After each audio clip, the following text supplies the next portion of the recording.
கட்சி இப்ப எம்பியா ஆக போறவரு ஒரு ட்வீட் போட்டிருக்காரு. அதுல வந்து சமூக நீதி கூட்டணின்னு உங்க கூட்டணி பேர் வச்சு உங்க கட்சியெல்லாம் இணைச்சிருக்காரு. அது உங்க உடன்பாடு? எங்களுக்கும் அதுக்கும் எந்த சம்மந்தமும் கிடையாது. அந்த கூட்டணியில் நாங்கள் முதல்ல இல்லை. அதாவது கடந்த சட்டமன்ற தேர்தலில் தமிழ்நாட்டு மக்கள் அளித்த தீர்ப்பில் எந்த ஒரு கட்சிக்கும் அறுதி பெரும்பான்மையோடு தீர்ப்பு அளிக்கலை. தாவக என்கிற கட்சி 108 தொகுதிகளில் 107 வேட்பாளர்கள் வெற்றி பெற்றிருக்கிறாங்க. ஏன்னா 108 வெற்றி பெற்றவர்கள் 107.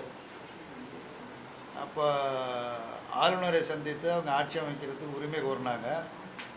ஆளுநர் ஆட்சி அமைக்க அனுமதித்து சட்டசபையில் பெரும்பான்மை நிறுவின்னு சொல்லியிருக்கணும். அவர் அந்த மாதிரி சொல்லலை. வேண்டுமென்றே காலதாமதப்படுத்தி வேறொரு முறையில் குடியரசுத் தலைவர் ஆட்சியருங்கிற பெயரால் பிஜேபியினுடைய ஆட்சியை 6 மாதத்திற்கோ சில ஆண்டுகளுக்கோ நீடிப்பதற்கான ஒரு சூழ்ச்சி வலை பின்னப்பட்டது. அதை தடுத்து நிறுத்த வேண்டும் என்கிற முறையில் இந்திய கம்யூனிஸ்ட் கட்சி வெளியிலிருந்து தனது ஆதரவை தெரிவித்து கொண்டு இருக்கிறது. அவ்வளோதான். மற்றபடி நீங்கள் சொல்கிற கூட்டணி தாவகவோட எங்களுக்கு கூட்டணி கிடையாது. வெளியிலிருந்து ஆதரித்திருக்கிறோம். பிஜேபி ஆட்சி வந்துவிடக்கூடாது என்கிற காரணத்திற்காக. அவ்வளவுதான். இந்த பேருக்கும் கூட்டணிக்கும் எங்களுக்கும் எந்த சம்மந்தமும் கிடையாது.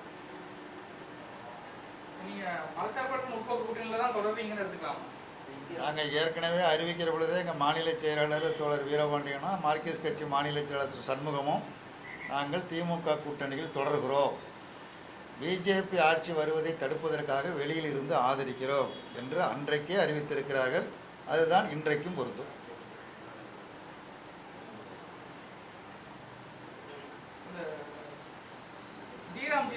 திட்டத்துக்கு நிதி வந்து குறைவா ஒதுக்கியிருக்காங்க. ஆனா விஜய் வந்து இது அது சம்பந்தமா எந்த ஒரு அறிக்கையும் வெளியிடல. தொடர்ச்சியான மாதிரி எல்லா விஷயத்துக்குமே மௌனமா இருக்காரு. ஏற்கனவே விவசாய தொழிலாளர் சங்கத்தினுடைய மாநில தலைவர், அகில இந்திய தலைவர், முன்னாள் சட்டமன்ற உறுப்பினர் தோழர் பெரியசாமி அது பற்றி மிக விரிவாக உங்களிடத்தில் சொல்லியிருக்கிறாங்க.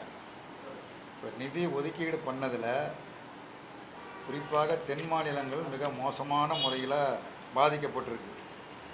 மிக மோசமான முறையில். அதாவது இந்த 16வது நிதி ஆணைய பரிந்துரைப்படி ஒட்டுமொத்த நிதியில் தமிழ்நாட்டிற்கு வெறும் 3926 கோடி ரூபாய் மட்டும்தான் நிதி ஒதுக்கியிருக்காங்க. இதுவரைக்கும் தமிழ்நாடு அரசாங்கம் பெற்ற நிதி, இந்த மகாத்மா காந்தி வேலை உறுதியளிப்பு திட்டத்திற்கு பெற்ற நிதி என்பது 10% நிதியை இதுவரையில் பெற்று வந்தது. அதை இப்போ அப்படியே முற்றிலுமாக குறைச்சிட்டு இப்பொழுது அறிவிச்சிருக்கிற நிதி என்பது 10% வெறும் 4.10% தான் என்று குறைக்கப்பட்டிருக்கிறது. ஏறத்தாழ 6% குறைச்சிட்டாங்க. மிக மோசமாக குறைக்கப்பட்டிருக்கு. இது மாதிரி ஆந்திரா, கேரளா இந்த மாநிலங்களுக்கும் குறைக்கப்பட்டிருக்கு. தெலுங்கானா இந்த மாநிலம் குறைக்கப்பட்டு. அதே நேரத்தில் பிஜேபி ஆட்சி நடத்துகிற உத்தரப்பிரதேச மாநிலத்திற்கு இதுவரையில் ஒதுக்கப்பட்ட நிதி 9.67%. அந்த நிதி இப்பொழுது 17.62% அதிகரித்திருக்கிறார்கள். பிஜேபி ஆட்சி நடத்துகிற மாநிலத்திற்கு 9.67% இருந்ததை 17.62% உயர்த்தியிருக்கிறார்கள். அதே போல் பீகார் மாநிலத்திற்கு கடந்த காலத்தில் ஒதுக்கப்பட்ட நிதி என்பது 6.10%. ஆனால் இப்பொழுது ஒதுக்கியிருக்கிற நிதி 9.95%. அதே மாதிரி மகாராஷ்டிரா மாநிலத்திற்கு ஏற்கனவே ஒதுக்கப்பட்ட நிதி 3.99%. இப்பொழுது ஒதுக்கப்பட்டிருக்க நிதி 6.44%. அதே மாதிரி குஜராத், பிஜேபி ஆட்சி நடத்துகிற குஜராத்துக்கு ஏற்கனவே ஒதுக்கப்பட்ட நிதி 1.49%. இப்பொழுது ஒதுக்கப்பட்டிருக்க நிதி 3.76%. பிஜேபி ஆட்சி நடத்துகிற வட மாநிலங்களுக்கு அதிக நிதி ஒதுக்கப்படுகிறது. தென் மாநிலங்களுக்கு நிதி மோசமான முறையில் குறைக்கப்பட்டிருக்கிறது. அதுலேயும் குறிப்பாக தமிழ்நாட்டிற்கு மிக மிக மோசமான முறையில் குறைக்கப்பட்டிருக்கு. அதை கண்டித்து தான் இயக்கம் நடத்துறதுன்னு அறிவிச்சிருக்கிறாங்க. இந்த பிரச்சனையில் ஏற்கனவே இந்த திட்டத்தை, இந்த புதிதாக கொண்டு வந்திருக்கிற இந்த சட்டம், ஒன்றிய அரசாங்கம் மோடி அரசாங்கம் கொண்டு வந்த சட்டம் சம்பந்தமாக நம்முடைய சட்டப்பேரவையில் கடந்த காலத்தில் திமுக ஆட்சியில் இருந்த பொழுது இதை எதிர்த்து ஒருமனதாக முதலமைச்சர் முன்மொழிந்து ஒரு தீர்மானம் நிறைவேற்றப்பட்டிருக்குது.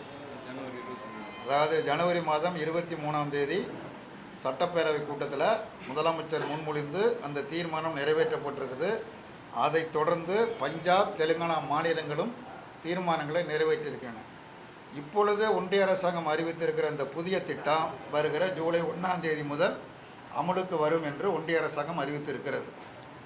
இதை அமுல்படுத்தினால் தமிழ்நாடு மிக கடுமையாக பாதிக்கப்படும். 1 கோடிக்கு மேற்பட்ட விவசாய தொழிலாளர்கள், கிராமப்புற ஏழைகள் மிக கடுமையாக பாதிக்கப்படுவார்கள். இது குறித்து முதலமைச்சர் இதுவரையில் எந்த கருத்தையும் சொல்லவில்லை. அவருடைய கருத்தை வெளிப்படுத்த வேண்டும். மீண்டும் சட்டமன்ற கூட்டத்தை நடத்தி, இன்றைக்கு அமைச்சரவை கூட்டம் நடைபெறுகிறது, அந்த கூட்டத்தில் இதை பற்றி விவாதிப்பார்கள், எதிரான ஒரு தீர்மானத்தை நிறைவேற்றுவார்கள் என்று எதிர்பார்க்கிறோம். நிறைவேற்ற வேண்டும் என்றும் கேட்டுக்கொள்கிறோம். அதே போல் இதை மிக கடுமையாக எதிர்த்து ஏற்கனவே இருந்த மகாத்மா காந்தி வேலை உறுதியளிப்பு திட்டத்தை மீண்டும் அமுல்படுத்துவதற்கு கடந்த ஜனவரி மாதம் தமிழ்நாடு சட்டப்பேரவையில் நிறைவேற்றப்பட்ட அந்த தீர்மானம், அது ஒருமனதான தீர்மானம். அதிமுக, பிஜேபி, மற்ற எந்தெந்த கட்சிகள் சட்டப்பேரவை இடம்பெற்றதுனோ அத்தனை கட்சிகளும் சேர்ந்து தான் அந்த தீர்மானம் நிறைவேற்றப்பட்டிருக்குது. அதே தீர்மானத்தை மீண்டும் உறுதிப்படுத்துவதற்கு தற்போது புதிதாக அமைந்திருக்கிற தாவேக அரசும் முதலமைச்சரும் நடவடிக்கை எடுப்பார்கள் என்று எதிர்பார்க்கிறோம். நடவடிக்கை எடுக்க வேண்டும் என்று கேட்டுக்கொள்கிறோம். அப்படி இல்லை என்றால் இவர்களையும் எதிர்த்து நாங்கள் போராடுவோம். ஒவ்வொரு கட்சிக்கும் கருத்து சொல்கிறதுக்கு சுதந்திரம் உண்டு. அது வேறு சொல்லுகிற பொழுது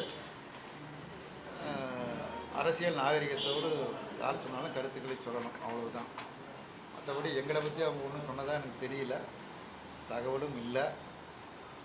விமர்சிக்கிறது, அரசியல் ரீதியாக விமர்சிப்பது என்பது அவர்களுக்குள்ள ரைட்டு, உரிமை, அதை யாரும் பறிக்க முடியாது.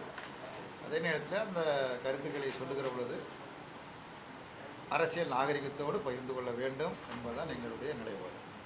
தாவேகா கூட்டணியில் ராஜ்யசபா வந்து காங்கிரஸ் ஒதுக்கியிருக்காங்க. ஏற்கனவே அவங்க வந்து திமுக கூட்டணியில் ஒரு சீட் வாங்கியிருக்காங்க. இப்போ தாவேகா கூட்டணியில் ஒரு சீட் வாங்குறாங்க. எப்படி பார்க்குறீங்க? அந்த வேட்பாளர் வந்து சரியான கேண்டிடேட்னு நினைக்கிறீங்களா? வேட்பாளர் சரியானவரா கெட்டவரா அதை பற்றி எங்களுக்கு பிரச்சனை இல்லை. தாவேகாவை நாங்கள் வெளியிலிருந்து ஆதரிக்கிறோம். இந்திய கம்யூனிஸ்ட் கட்சி ஆதரிக்கிறது, மார்க்சிஸ்ட் கட்சி ஆதரிக்கிறது. அமைச்சரவையில் பங்கேற்க மாட்டோம். ஆனால் இப்படி ஒரு ராஜ்யசபா தேர்தல் வருகிற பொழுது நாங்கள் இப்படி ஒரு நிலை எடுக்கிறோம், முடிவு எடுக்கிறோம் என்பது குறித்து தாவேகா தரப்பிலிருந்து எங்கள் கட்சியை அணுகி எந்த கருத்தையும் சொல்லவும் இல்லை, கேட்கவும் இல்லை. அது பற்றி எங்களுக்கு தெரியாது. கேரள முதல்வர் வந்து வெள்ளை அறிக்கை 5 லட்சம் கோடி கடன் இருக்குது. அதாவது தமிழ்நாட்டுக்கும் கேட்டிருந்தாங்க. அதாவது கடன் இருக்கிறது, எல்லா மாநிலத்திலும் கடன் இருக்கும். தமிழ்நாட்டிலையும் கடன் இருக்குது, கேரளத்திலையும் கடன் இருக்குது.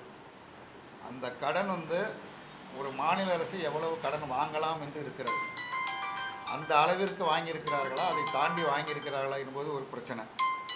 ரெண்டாவது, கடன் வாங்கி எதுக்கு பயன்படுத்துகிறார்கள், என்ன காரியங்களுக்காக பயன்படுத்துகிறது என்பது ரொம்ப முக்கியமானது. தமிழ்நாட்டில், கேரளத்தில் கடன் வாங்கினாங்கன்னா வளர்ச்சி திட்டங்களுக்கு, சமூக நல திட்டங்களுக்கு அந்த நிதி பயன்படுத்தப்பட்டிருக்கிறது. இப்போ ஏற்கனவே அதிமுக ஆட்சியில் இருந்தது. ஆட்சியை விட்டு போகும்போது கடன் இல்லாமல் உபரி நிதியாக இருந்தது, இருக்க முடியாது. அது இன்றைக்கு இருக்கிற இந்த சூழலில் ஒன்றிய அரசாங்கம் நிதி பகிர்வில் பின்பற்றுகிற அந்த கொள்கை இருக்குல்ல, மிக மோசமான கொள்கை.